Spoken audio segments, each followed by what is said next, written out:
Good day, viewers. Welcome back to Common Ground Humanism with David Oliverio, that is I. After I'd left religion back in 1989, 1990, I could no longer preach. I became secular. I went through a long phase, what I would call my angry atheist phase. I started public speaking, resumed public speaking in 2014 up to the year of 2019. Within those few years there, I was tabling and holding up posters and signs in public. And I had a YouTube channel back then as well, for the various secular groups in different cities, primarily Austin, Houston, and San Antonio. And I would go out on Saturday mornings after I fed homeless people to particular locations in Austin.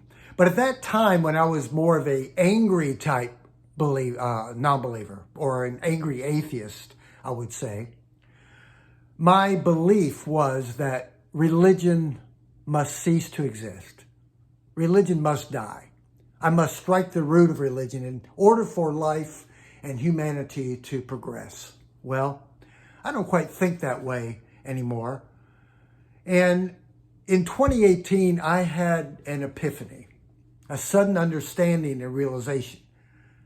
Because through these years of going out with signs in public of atheism, secular humanism, and so forth, I would have many, many, many confrontations with many angry believers. Now, I was no better. They would yell at me. They would call me names. I was threatened. I've had trash thrown at me. I've had a few other things thrown at me too. And I would retaliate in anger. I would yell back. Now, I never felt good about that. That thing that I call my internal moral compass was on high alert. I didn't feel good. I felt bad. Now, to me, when I treat other people kindly and do things for other people that will benefit them, my genes reward me. They're telling me to continue to do this to other people. That's a good feeling when you make someone else happy and you do something for someone else. Now, when I retaliated out of anger, I was no better than they were. In 2018, there was a particular day that I went to the state capitol in Austin with my signs after feeding the homeless people in the morning on a Saturday. And I remember a young couple approached me. They were very evangelical believers. They didn't like my signs. And they started giving me the typical, you're going to hell, you have no happiness and love without Jesus. Okay, really? How do you know that? The typical thing, right? But I dehumanized them as well. I retaliated. And I was used to doing that. I thought that was the right thing to do. You just yell back. You add to the polarization, right, that we have so much in this country. And as I was yelling back at them, I noticed to my right, there was a young man watching this confrontation that I was having with these young people. And after they left, he approached me. This young man approached me, said he was a very progressive, liberal Christian, a fellow pastor's son like myself. And he said, I noticed a lot of anger and hatred on both sides. And I'll never forget what he said because it was very, very profound to me.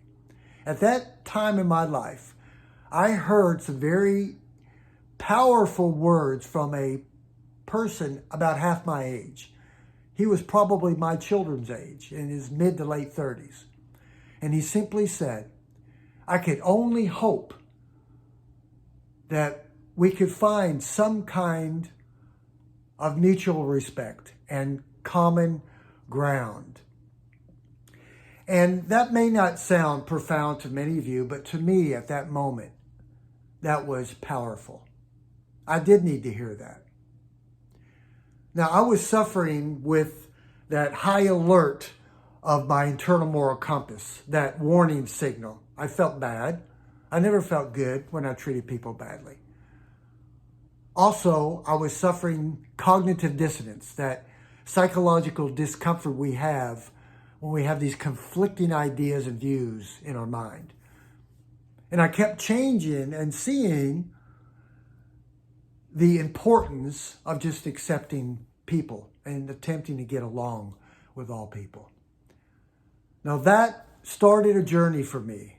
That morning at the state capitol in Austin, Texas in 2018 started my journey. And here we are in the year 2024. And I continue to grow and evolve into what I call that more inclusionary, amiable, diplomatic humanist. All right, now part 2, we're going to go over some more stories in 2019 and my transformation. Thank you so much for watching. Remember, my friends, to be kind to all and have a wonderful day.